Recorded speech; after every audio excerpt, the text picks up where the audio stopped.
দ্বিতীয় খেলায় প্রধান রেফারির দায়িত্ব পালন করছেন সোয়াল এবং তার সহকারী হিসেবে দায়িত্ব পালন করছেন সুতন এবং দুজনে এক জায়গায় দাঁড়াচ্ছে।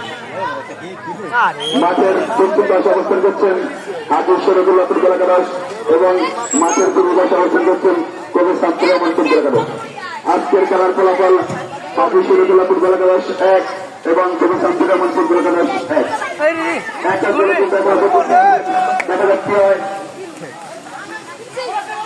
গোলকিপার পাশে পুরো চেষ্টা সর্বত রাখতে পারেন সর্বত প্রতিপক্ষ নাই নাম থেকে আবার সর্বত সোহানের পাশে ডান সাইড দুর্বল শট বল চলে গেল ভাড়া পাশের চিকিৎসা বাইকের সমানের বাইরে আউট বল শামসুর রহমান ফুটবল একাদশের অনুভব।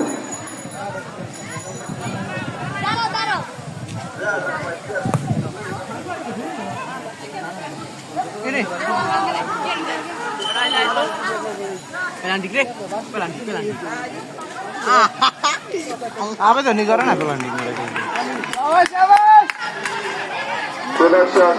পেলান্টিক আবার সাইডে যাও একবার দিছে না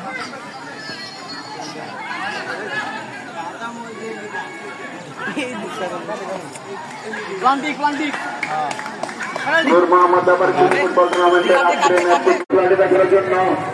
আপনারা সকলেই আমন্ত্রিত।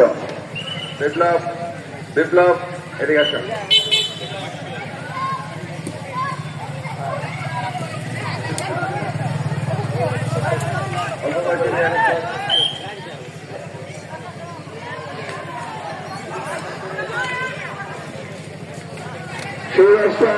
ইতিমধ্যে আমরা কিন্তু দুটো খেলা ফিরে এসেছি।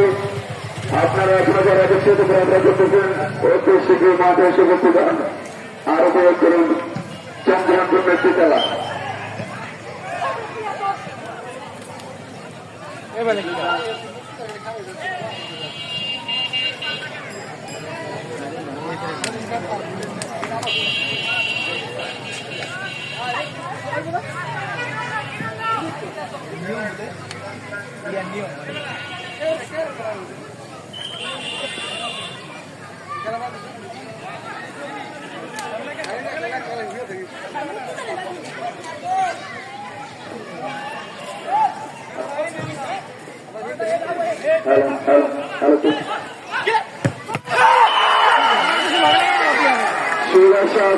এর মধ্যে আমরা একমাত্র গোল চমৎকার ভাবে গোল করে কিন্তু দলকে সমাধান নিয়ে গেলেন।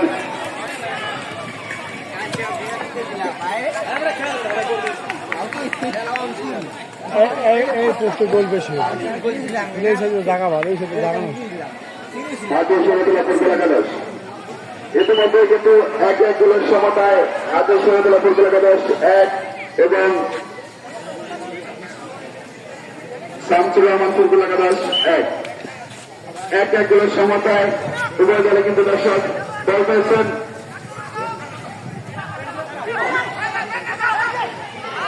ইমানদারের 7টা 22 নম্বর 7টা থেকে কিছুটা ব্যাক পাস উদ্দেশ্য কিরণ থেকে রাখতে পারে কিরণ থেকে সোহান উপরে বাড়িয়েছে দুর্বল শট বিপক্ষ থেকে ডিফেন্ডার হাবু থেকে লাভু রাখতে পারে।